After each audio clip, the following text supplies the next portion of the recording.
he's going to be doing theology. What year is it? I'll be entering second year. Are you sure? Okay. And some of us might not know that is. Why not? Cool. But he's going to be doing theology. So give him a round of applause.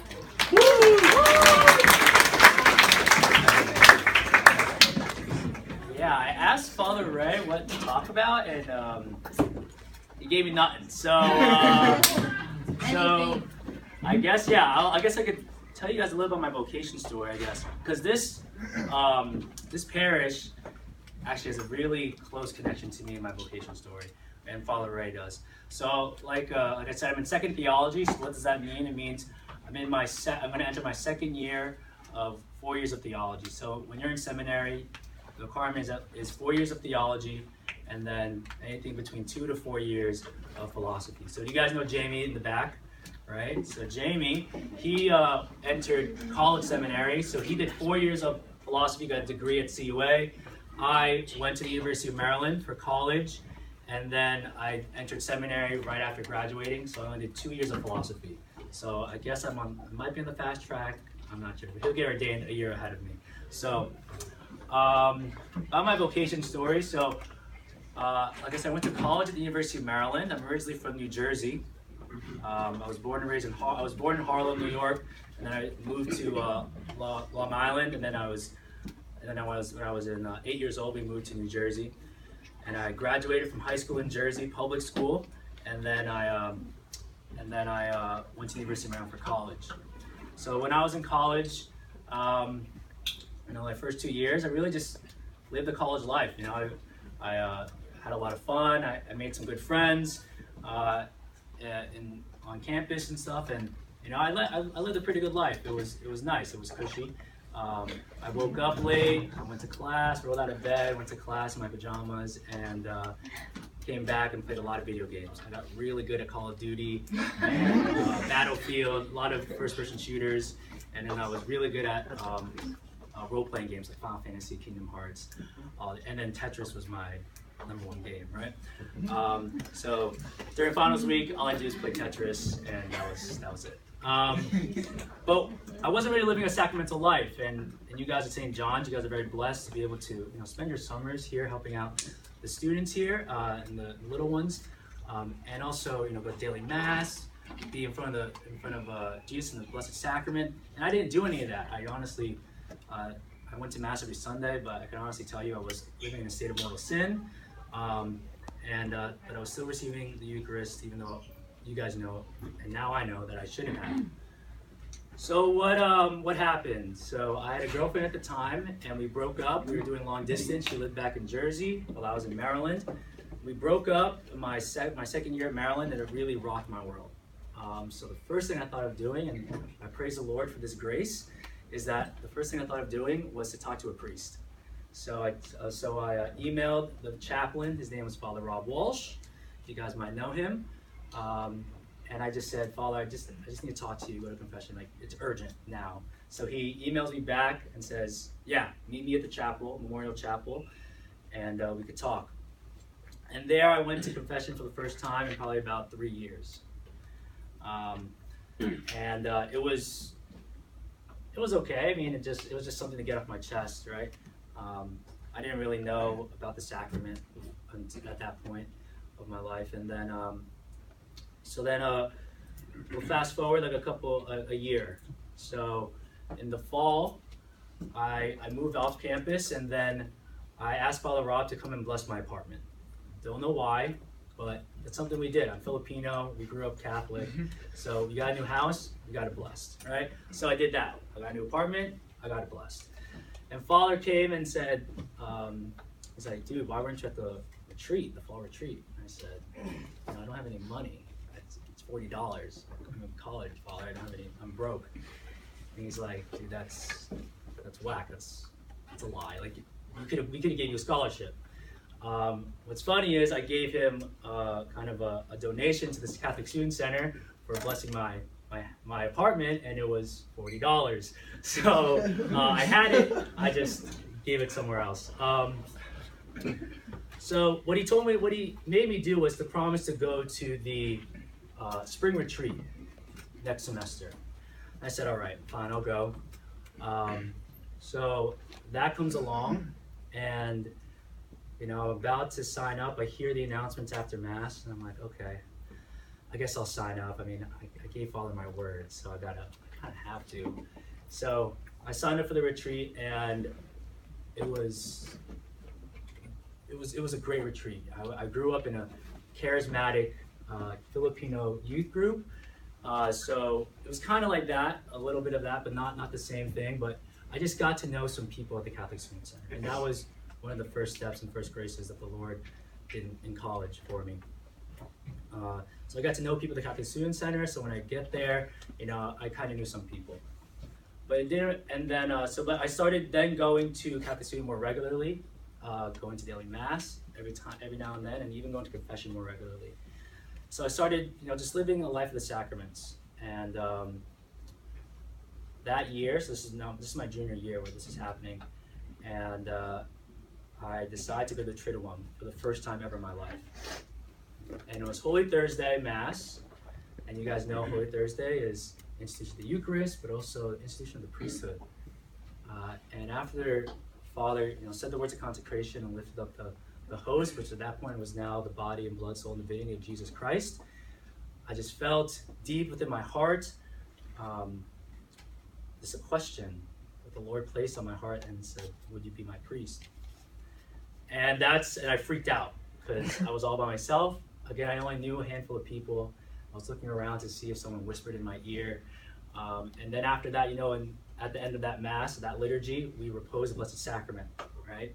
So they had a procession to what we call the Great Room, and then I dipped out. And I dipped out and ran to my car, called a buddy of mine and said, "Hey, I know you were looking at seminary. Can you tell me about it? Like, what'd you do?" He said, "Go and see Weekend for some religious order, and then you'll be fine." And then I was like, all right, I gotta find a religious order, this, that. So, but how does this parish get involved in this story is in a month's time.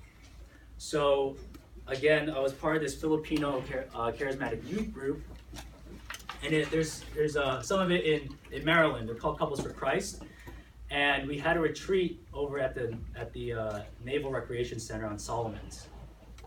And what happened was we do confession we go to confession during these retreats on Saturday, and so we were looking for parishes. We couldn't find one. We call Father Ray, and we're like, "Hey, we got some youth. Can we come here confession?" He's like, "Yeah, sure, come by." So we come by for the regular confessions, like time on Saturday, with about 30, 40 Filipinos.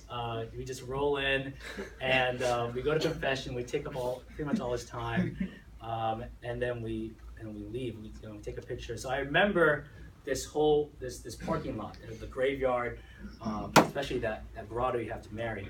I remember that so distinctly. And when I was in confession, I'm telling Father, all these things, and he goes, I tell him I'm done. He's like, good, because that was a lot. And then he says, before we start, I want to tell you something. And again, I've never met Father Ray in my life. He said, I wanted to let you know that during your confession, the Lord wanted me to tell you that he wants you to be a priest. And I never met Father Ray. This is the first time, my first interaction with him. So, my fourth year of college took me 5 years to graduate. I took a victory lap. That fourth year, the whole time was to see whether or not I should become a priest. Should I enter the priesthood? And I was very close to dropping out of college, and enter the seminary. But Father Griffin, who was the vocation director at the time, told me I wasn't ready, and this is not the time. So that summer, after my fourth year, I just after a lot of prayer, I just felt the Lord telling me just graduate. Finish out, and then we'll see where we go from there. So that year goes, and I'm doing well. I'm actually going to class at this point, and I have a job working for the University of Maryland, and I get an email from Father Griffin saying, "Hey, you haven't signed up for the discernment retreat that the Archdiocese holds. Why don't you sign up?" I said, "Well, Father, I guess I'll sign up, but I'm a little busy." He's like, "Okay, whatever, Stefan, do whatever you want, but it's free. you know where it is. I sign up, and I'm like, well, if I don't have to go, then I won't go. It's free, right? They don't waste any money. I don't waste any money. It'll be fine. I end up going. I meet with Father Griffin, and he says these words that I never thought I would ever hear him say, which was, "Stefan, I think you're ready to enter seminary at the end of this year." So we schedule a meeting in a month, and he gives me an application that month, at the end of that month. And during this time, I'm going to Mass every Sunday, going to confession as much as I can. I have a spiritual director, Father Mark Smith. I'm just becoming more prayerful and entering, allowing myself to be exposed to sacraments. And I meet, you guys know, a sister. Her name's Sister Raka Constancy. All right. So she went to the University of Maryland while I was a student, as a sister, and we became really close. And so I tell her like pretty much everything that's happened in my spiritual life. And so she told me, "Oh, you got to enter seminary. This is what the application's like, right?" Because her brother was in seminary, and she also got me to sign up for the Camino with the IBEs. And that's also where I met Josh. So I signed up for that, but that's a kind of a side thing. So the semester goes on. The spring semester, I graduate, which my family never thought I was going to do. And I'm working, and I have some options. Like I'm still waiting on the application for the seminary, and then I also have a job offer for the University of Maryland to work for them full time after I graduated. And I love that job. I was doing IT. I was working with the athletic department. I got paid to watch basketball, football games. And I got front row seats in the press box and air conditioning during football games. It was pretty nice. And I also got a lot of free stuff. But what happened was, on my last day of work, I asked for a week in advance to kind of just relax before leaving for the Camino. What happens is I got a call from Father Griffin on that last day. And he calls me and says, "Stefan, the board met, and I'd just like you to know you're accepted into seminary." And out of the excitement of my life, first question I asked him was, "Father, this isn't a joke, right? You're not messing with me?" And he said, "Stefan is the vocation director. I don't think this would be a very good joke." And if you know Father Griffin as well as I do and Jamie does, he takes vocations and seminary formation and priesthood formation very, very seriously. So he wouldn't joke about that. So he told me about it. I told him I'm leaving for Spain for a month, blah, blah, blah. And he's like, "Okay, don't worry. Just make sure you're back in time for these seminarian days," which is the first week of August. So I enter seminary, and then this is where I'm still like looking for this place, like St. John's.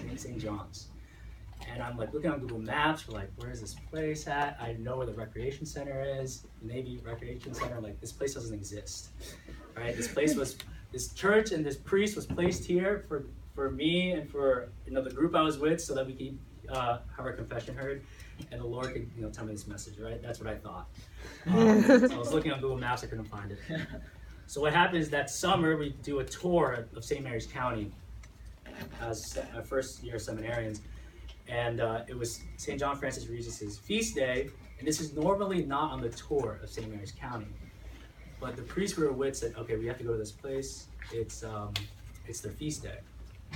So we're driving up, I'm driving, and we're pulling in, and I see the cemetery, I see the grotto that you have of Our Lady, the parking lot. It's all clear in my memory, and I'm like, "No way, this is the place." I met this priest. So we park, we get in there, I find Father Ray. This time I'm like, "Hey Father, I don't know if you know me. My name's Stefan. I don't know if you remember this, but maybe 3 or 4 years ago, a group of like a bunch of Filipino kids came and you had heard confession." He's like, "Yes, I remember that." I said, "Well, do you remember that last one you heard? And do you remember that last one you heard? You told me you wanted that kid to be a priest?" He's like, "Yes." It's like, "Well, that's me." And he just went, Father Ray, so he just flipped out, right? And he's just flipping out. He's like, "No way, dude!" So me and Father Ray became good friends right after that. We exchanged numbers, and since then, I make sure to come to St. John's, whenever I have free time to really just help out. It's really because I'm just grateful for this place, for Father Ray, for the priesthood, and also for everyone here. Sister Constance's from this parish. I know Meg, she came to one of our retreats with the Filipino group. She came to one of our retreats and spoke to us, so I knew Meg in college, when I was in college. And I'm really close with the Powell family as well. I went to Mexico with Allison a couple years ago. So this parish is just really, really close to my heart and close to my vocation. And I just want to let you guys know that your hard work, your prayers in the chapel, you guys waking up here early to help out these kids, it has a lot of graces for everyone. There's a lot of fruit. And it might not even be here in particular. It could be for some random Filipino guy in the University of Maryland from New Jersey, right? So just know that your prayers and there are fruit that comes from them. So I just want to thank you guys all for really just being faithful stewards of the church. And just pray for me, pray for Jamie, pray for all the seminarians here, and also those that will be entering this year. Because we need your prayers. We need priests, and for the men here, if you are considering the priesthood, I just recommend that you take one step. In my journey to the priesthood, to the seminary, the Lord just always asked me to take one extra step, and it was and I just pray for the grace to take that step, and that's all it was. So if the Lord's asking you to take a step, no matter where it is, whether it just be start daily mass, do a holy hour, apply for seminary, take that step. Take that step. Ask for the grace to take that step. And for the ladies, if you're possibly looking at the religious order, same thing. Just ask for the grace to take that step. Take that step. You'll never know who you'll meet and who you'll help in your life. So again, I just want to say thank you. I hope that wasn't too long. And if you guys have any questions, I'd be more than willing to answer them. Thank you.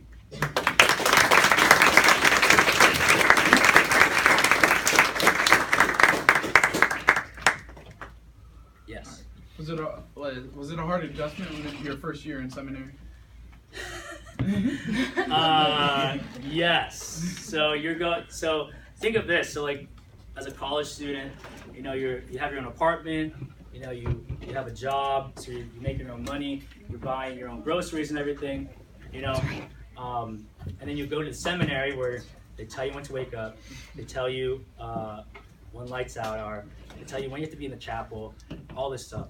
So that was really hard for me, and it's obedience. And one thing that was really hard for me was kind of the way I dressed. So when I was in college, I was a super hipster. I wore tight jeans, chinos, button downs, my hair, right? And I used to do a hard part, shave a razor on my part on the side, right? So this was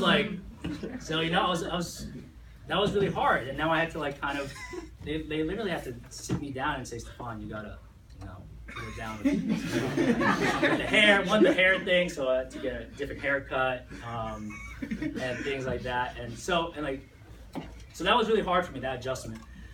In terms of prayer, it was fairly easy, the excitement of being in consolation with the Lord, for not thinking you're going to graduate, not thinking you're good enough to enter seminary, but then graduating, entering seminary, walking the Camino, doing all these great things before seminary was really a great launching point for me to hit the ground running in terms of my prayer life.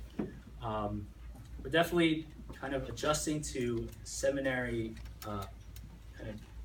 standards was the big thing for me. Yes. What's your name? My name is Ben. Ben. Did you have to give up video games?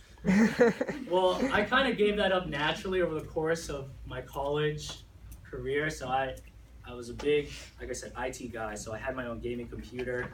I built it from scratch. It was my little baby. I had a PS3. That I would kind of fix up. And then unfortunately, my PS3 broke, and when I was trying to fix it, I broke something in it, so I couldn't fix it. So I just stopped playing PlayStation. And then when I entered seminary, I couldn't bring my big, massive gaming computer to seminary, so I kept it home. So just naturally, video games just started to take a back seat in my life. Now I do play video games, on my phone. I do have a couple games, Pokemon Go. So Tetris, of course, and a bunch of other puzzles. But I'm not like sitting down for hours talking on a mic to some 7-year-old. I'm not doing that anymore, which is good. But yeah, it naturally just took a back seat as I kind of matured and I grew up. I just matured. Yes. And your name?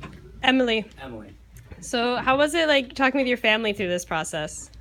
So they didn't know really anything. So they knew. So when I got this call to the priesthood, I was thinking, oh, I should be a priest. I told them, and they thought that it was just a fad. Like, Stefan, we're just going through a little phase, just like everything else, and then in a couple months we'll be gone, right? And then, so I remember telling them the day I was applying. So I already sent in my application. I was back home in Jersey. My family was home. My brother, he lived in Las Vegas. He was a physical therapist. And so he was in town, I was in town. My sister, she still lives with my parents. So we all went to our favorite restaurant. And after dinner, I was like, hey, I need to tell you guys something. And they're like, oh gosh, he's not gonna graduate this year also. And I said, no, I'm actually applying for seminary. I'm gonna apply to the priesthood. And I just see, my brother and sister's mouths just like, right? My dad was super excited because he was also applying for the diaconate. But that was, unfortunately, through a lot of discernment and prayer, we decided that's not his calling. My mother was kind of just like, right? Kind of iffy about it. So when I got accepted, it was the same thing. My brother and sister and my dad were very excited. My mom was a little worried on a kind of a natural level, right? Like, Stefan, you've been in college for 5 years, you have a great job offer. You also have all these loans you have to pay for. Don't you think it'd be better for you to work for a little bit before entering seminary? And if God really wants you there, then he'll bring you there, right? The catch-all, be-all Catholic, God providence phrase, right? If God wants you there, he'll bring you there, right? So that was really the thing. So my parents, now they're on board. So after my first year of seminary, and they saw it wasn't like a phase, now my parents, and especially my mom, they're my #1 fans, next to my grandparents, right? So, so they're like, every time, so my mom runs a dialysis clinic, so every time I go visit her at the clinic when I'm home, she'll like bring me into the room where all the patients are sitting in the clinic. They're like, oh, this is my son, he's gonna be a priest. And I'm like, oh, does anyone want communion? I'll go get some. So now it's like, so now they're like super on my side. But beforehand, they're a little hesitant. I think as all parents are with anything that their children embark on, they're a little hesitant until kind of things start going. Yeah, your name? Joshua. Did you get to see their expression when you did graduate? Like, did you get a hug in person or were they there? When I didn't? Well, I graduated. Yeah, but like, did you get to see their expression? Well, when I graduated, did I see? Well, no. So, like I said, I worked for Maryland for the athletic center. So the graduation was in the big arena, right, our Comcast arena. And my boss, Kevin Anderson, he was like, "Oh, I'll have your parents sit in the box. They want to sit in the seats." So they were like up in the box in Kevin Anderson's presidential box suite in the arena. And they filled it up with drinks and stuff. So they were really, really excited. I heard them from down the floor cheering. So, but yeah, so I didn't see their face, but I got to hear their voice. I think it would be funny. I graduated from seminary. Oh, when I I haven't graduated yet. So I got 3 years left of formation. So I'll have second theology and third and fourth. Anyone else?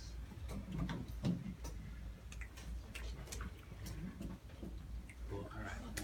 Thanks, guys. Thank you.